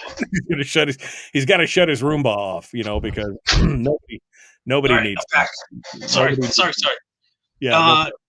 So actually, Lycan Fallout 6 Resurgence just came out a couple months ago. I see. I'm behind the power curve on that. I've been busy. I was in the middle of Indian Hill a couple months ago. Getting everything. I won't hold it against you, man. Sorry, there's no quiz. Yeah, getting everything. How would you describe your series to folks who, who haven't listened to it, who don't know about it, who might be, give me the elevator pitch. If you're, talking to somebody about the books, what would you say to them, and where would you recommend they start? I guess if they want to kind of glean into the life of Michael Talbot. Oh God, elevator pitches equate to like blurbs for me. I hate them. I don't know how anyone takes an entire book and shoves it into a paragraph and says, "Hey, read this book because this is what happens." Well, you got 4 minutes, okay, 4.5 minutes, so it doesn't have to be a blurb. But give me the rundown here. All right, I'll start why I kind of wrote it. Yeah. So we've all read the zombie books where like you said, the guy is Rambo. He has machine guns mounted onto his giant Ford F-950. He has every weapon known to man. He knows every hand-to-hand combat. I was like, don't get me wrong, I enjoy those. I read a bunch of them, but I was like, I'm gonna do it a little differently. So we got Mike Talbot, who's very family and friend oriented. He's trying to keep them safe during a zombie apocalypse. And, he is the everyman. He's got his foibles, warts and all. He's certainly not a perfect person, but, he does what he thinks is right, whether it's right or not. And I would say that's a great synopsis of that character. And that's what really, because I've read a lot of the, Jesus, like reading Mac Bolan, right, all over again or something like that. The guy is the perfect ex, whatever, SAS, Marine, CIA, spook, sniper, super warrior or whatever. And those are great. But, this was so relatable. What I loved about your characters is that they care, that family was everything. Right. Family was the core of the stories, as you said, is Mike keeping his family safe, no matter what the setting is, whether it was, invasion of America or alien invasion or zombies or whatever. It was always about keeping the family and your friends and the friends that you created along the way safe and making it better for them. And you go about creating some of the best characters, I think, that I've seen in a long time. The depth of the characters. And are all of them built out of people who are kind of an amalgam of people around you, or are they just kind of all out of your head? I mean, do you have a BT in your life? I mean, is it, that's, what kind of questions do we have? I wish I had a BT.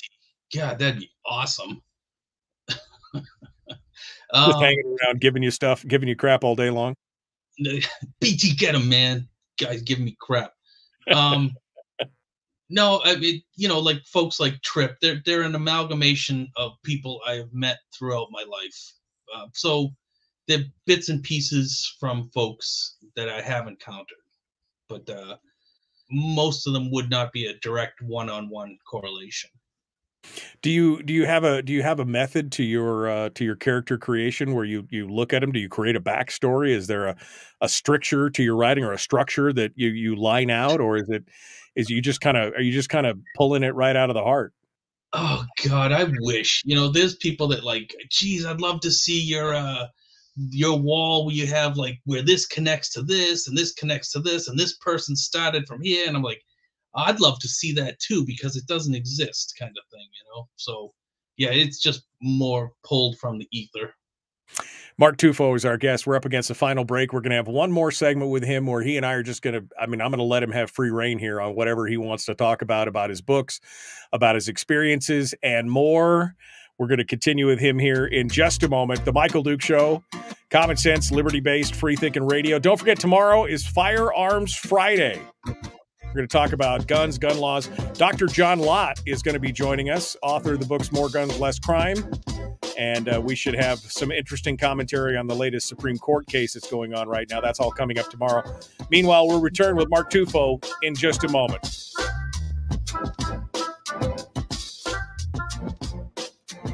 We're broadcasting live through a series of tubes. Allowing all of these entities to provide streaming stuff going on the internet. Well, it's kind of hard to explain. Sorry. Streaming live every weekday morning on Facebook Live and MichaelDukesShow.com. Mark Tufo is our guest here on the Michael Duke Show, getting ready to go on here. Have to get a book. Chris says, have to get a book, Zombie Apocalypse, for Christmas gifts. You should just go out there. I don't know, Mark, have you done any of the, not anthologies, but what do they call them? Book bundles on on Audible, where you bundle together some of the books to do as a single credit kind of thing. Have you guys ever done that? I do not have the ability to do that. Audible owns the rights, and they price them as they see fit. There's been several. That's been a good way to get in for me. I've got into several authors. J.S. Morin is one with his Galaxy Outlaws series. Well, that snuck up on me. With his Galaxy Outlaw series, where they bundled, 8, 9, 10 books or something together out of the series, and I was able to buy them with one credit. But you can find all of his books over on Audible. And now with that in mind, I believe the first 6 of the Zombie Fallout series are free on Audible. Oh, really? Okay. Well, how about I just, since we're live and it's just you and me hanging out in the commercial break here, let me just go over here and say Mark Tufo and see what it says in good old Audible land right now as we go through. And again, I have to catch up. Let's see. Zombie Fallout, book 21, add to cart. I just did. Okay. Buy with one credit. Thank you. Did. Zombie Fallout 1. Yeah. 1, 2, 3, 4, 5. Yeah. The first 6 actually, and the prequel Zombie Fallout 0, which is a little novella. They're all available on Amazon right now for free. So let me post this link up. Let me post this link up in the chat room. That's a big mess of text there, but all right. So people can check that out if you want to go check it out over on Audible right now. If you've got an Audible thing, definitely. Yeah, that's fantastic. I will tell you, Mark, though, that after listening to all this, and again, I haven't finished the Shrouded World. You also have done a fantasy series, which I have not even started on. You said 2 or 3 books now. You started one. Is that correct? I have started a fantasy book. I haven't finished it. Okay. All right. I'm sorry. I'm doing a lot of reading on that. But I would say I really enjoyed, and I know it was your first one, and the first was lore, but Indian Hill is a great entry into that. And then especially because there's a lot of callbacks in Zombie Fallout to the invasion that Michael Talbot suffers in the Indian Hill series. And I got it. It wasn't like I had to know what happening because you alluded to it enough, but I think that's also a great start as well. What was your favorite series of all the ones that you had there? Which was your favorite one to actually put pen to paper? I know obviously Zombie Fallout is the largest, but is that where your heart lies, or are you moving in other directions? Or the book I am probably the most proud of that nobody's heard of, that is not a series, would be The Spirit Clearing. The Spirit Clearing. Okay. Yeah, that was a one and done. but the series themselves, each one has a special place. Indian Hill was my first foray, and I just love it. And obviously, Zombie Fallout has changed my life. The Book of Riley was about a dog I loved, still love. But so each series definitely has a piece of my heart for sure. And you have written the one, as I said earlier, I have not done the Timothy series, which is about a killer clown.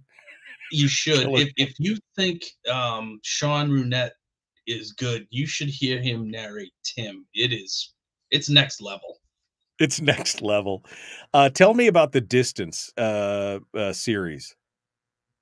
I had been reading a bunch of dystopian. So that's my foray into this dystopian world, like the Hunger Games, and I could rattle off about 5 or 6 others. Sure, not at the moment because it's early and I haven't caffeinated completely, but definitely a lot of dystopian. And I wanted to dip my toe into the dystopian world. So I started the Distance series, which we come to find out is almost an extension of the Indian Hill series, or it is, not almost. Okay, good. Well, that's good. I have not read that one yet either. So I'm excited about this because now I'm going to dive into some things and get back into some of your works and things like that. I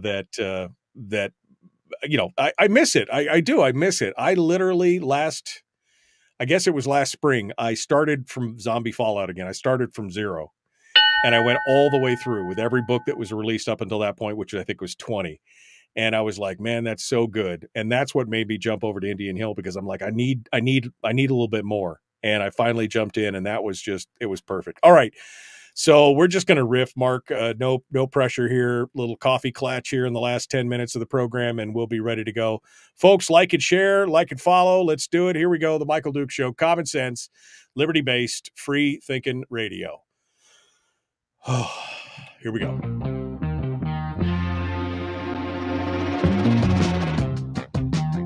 The Michael Duke Show. Seriously humorous with a pinch of intellect. Sorry. That is humorous. Here's Michael Dukes. I mean, I got big hands, so that pinch is, it is what it is.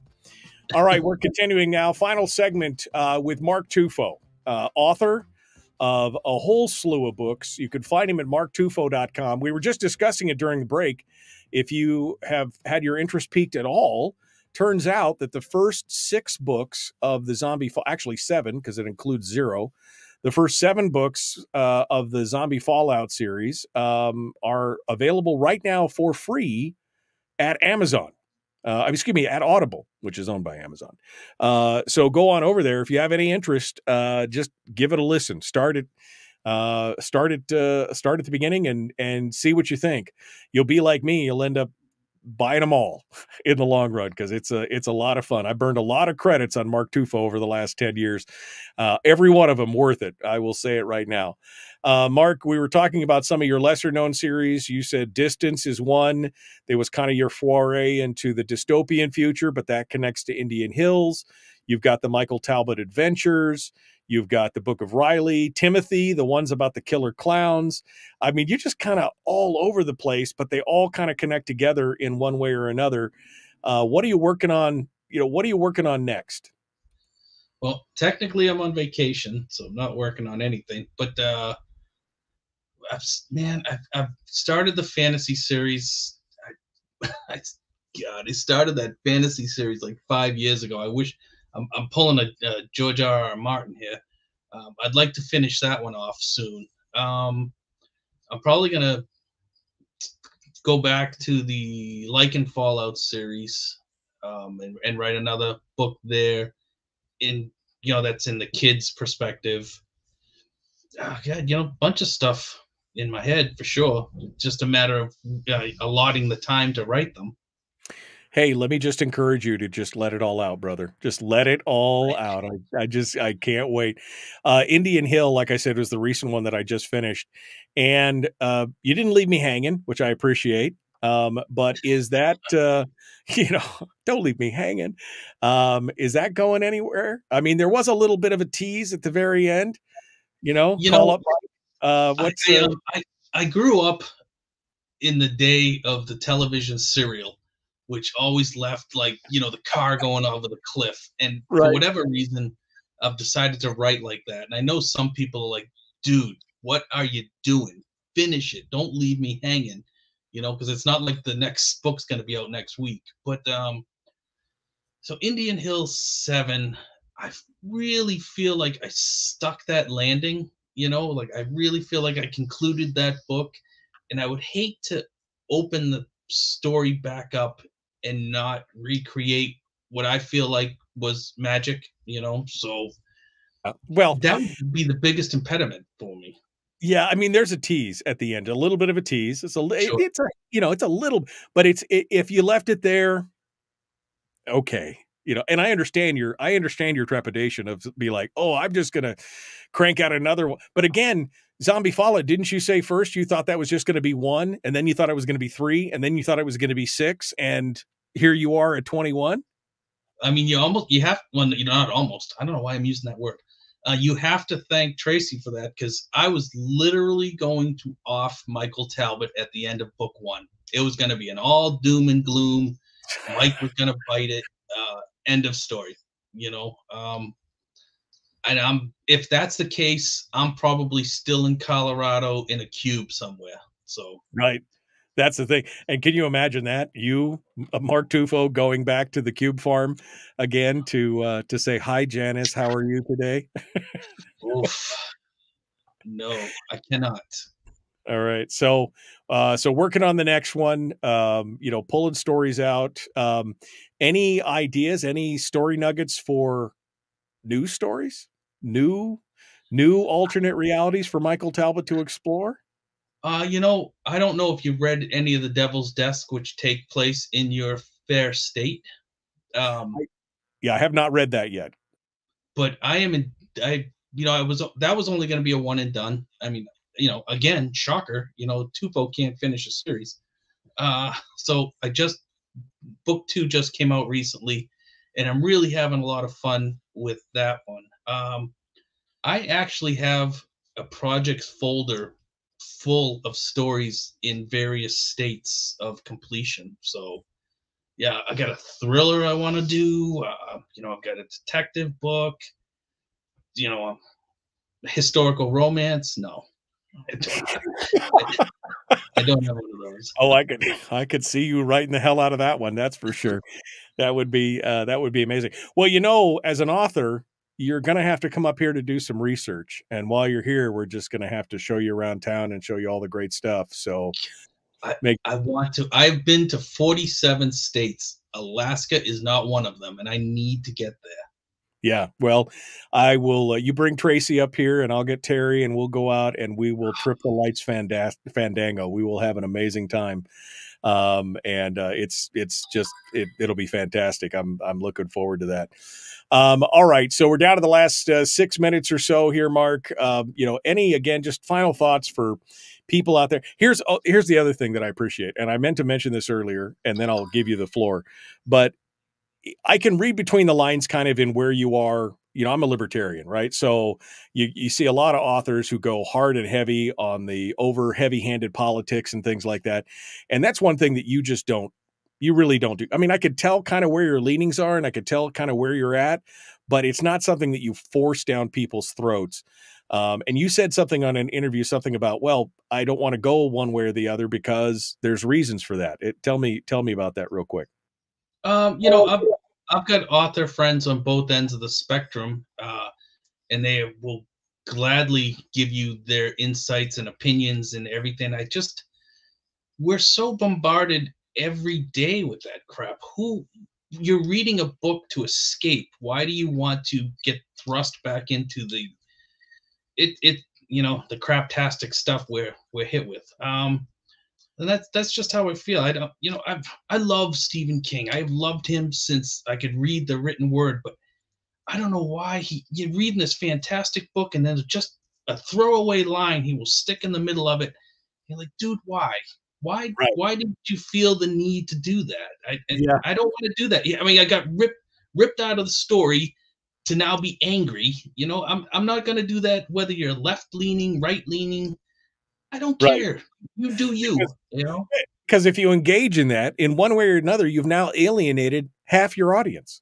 And I don't understand that either. We're in the business of selling. You know, why am I going to tell half of you to kiss my butt? I'm not going to, you know? Exactly. No, it's frustrating. We just watched Fall of the House of Usher on Netflix, which was a fantastic series, except at the end of the last episode, there's a 4-minute diatribe that kind of I just went, you guys just ruined this whole thing for me. You just, the whole thing, you know, it's just, I mean, it ends well and I enjoyed it, but it was not even necessary. Why do you do that? Just, you know, but everybody's got to make their mark. All right, Mark, last couple 3 minutes here. I give you the floor. Anything we didn't touch on, anything that you want to tell people, you know, whatever, this is yours, my friend. Well, that was probably a mistake on your part, but remember, we're still on radio. Okay. You know, if you ever have any questions about the series or anything, probably don't ask me. Go on the fan page. They know the books better than I do.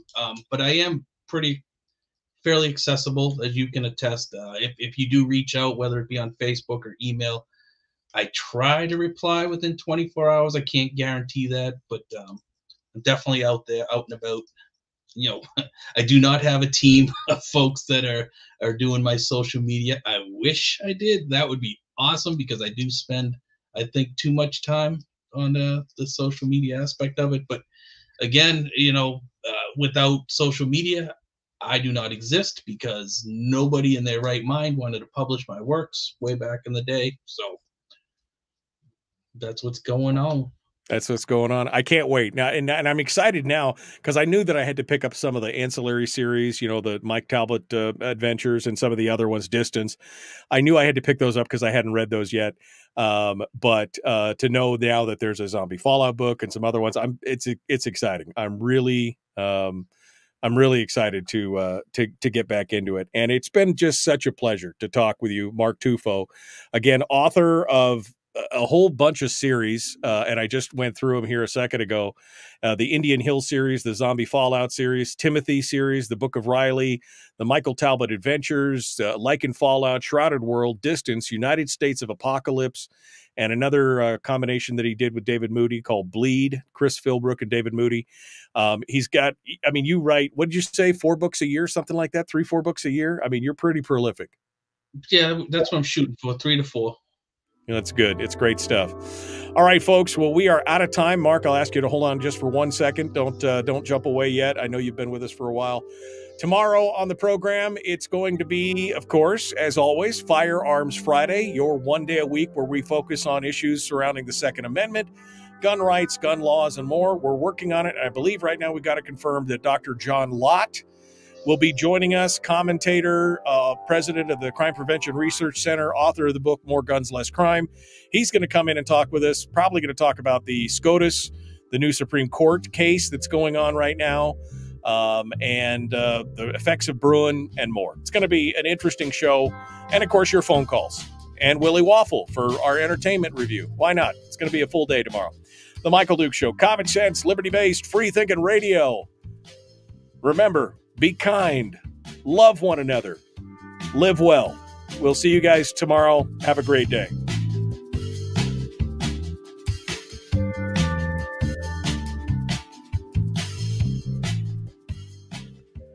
Tawny in the chat room says, the Book of Riley sounds interesting.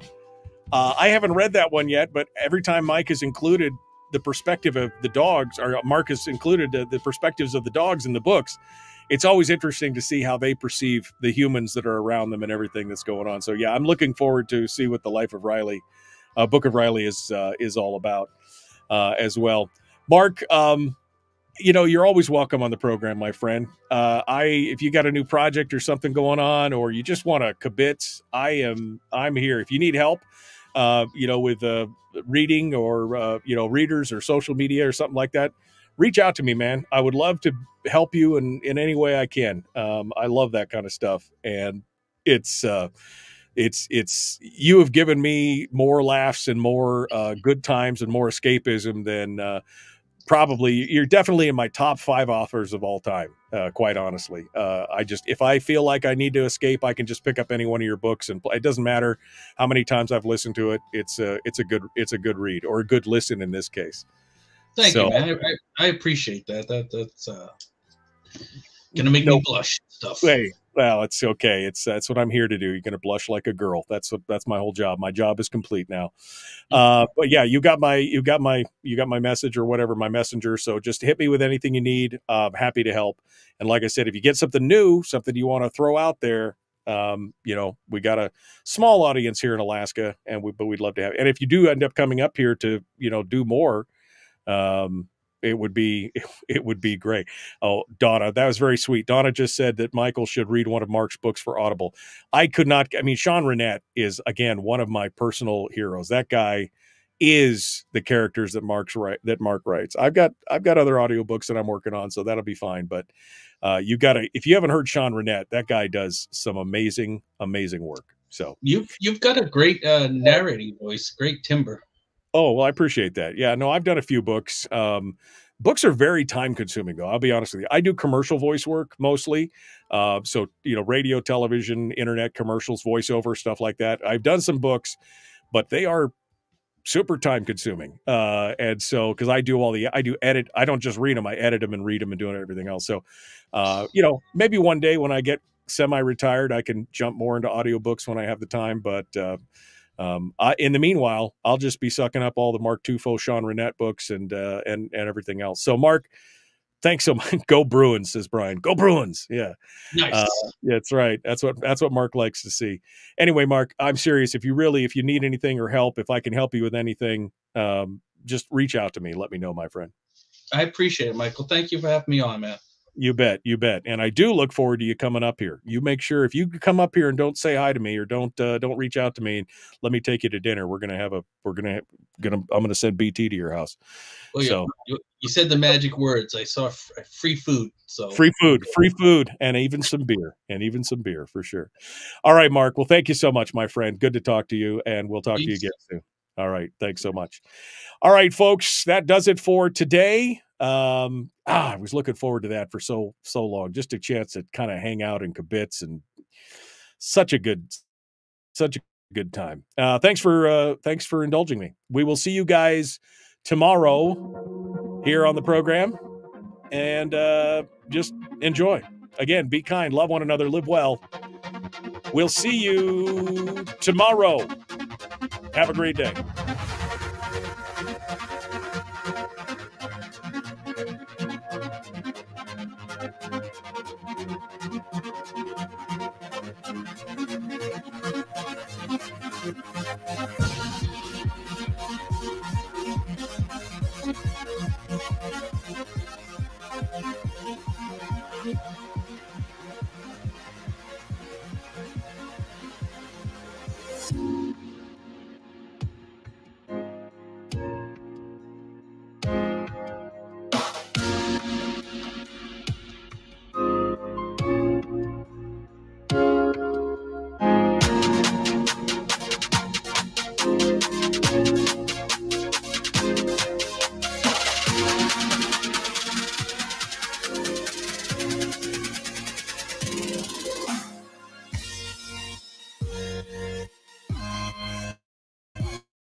We've shed our terrestrial radio skin, and now we are slimy lizard internet people. It's the Michael Duke Show.